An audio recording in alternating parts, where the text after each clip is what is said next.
Associação Hemodificiência ADTL preocupa teve sua participação ADTL e o processo de desenvolvimento reilaram no MOS e a facilidade público nessa estrada no edifício público menos tebes também o subgoverno atu envolve hemodificiência pela parte e processo de desenvolvimento toma.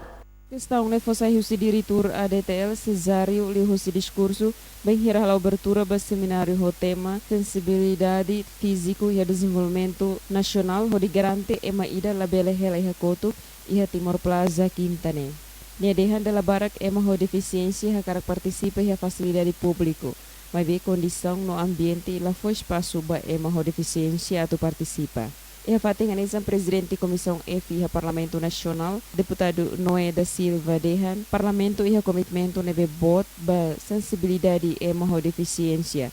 Tangne e tinan rihun ruasan nulu resensia, Parlamento hasayo na resolução Parlamento Nacional ida katak, desenvolvimento sira nebe aturai e harai larang ne, tem que desenvolver sensível ba emahotu inclui emaho deficiência. Madalena Horta, Jacinta Siqueira, STL News.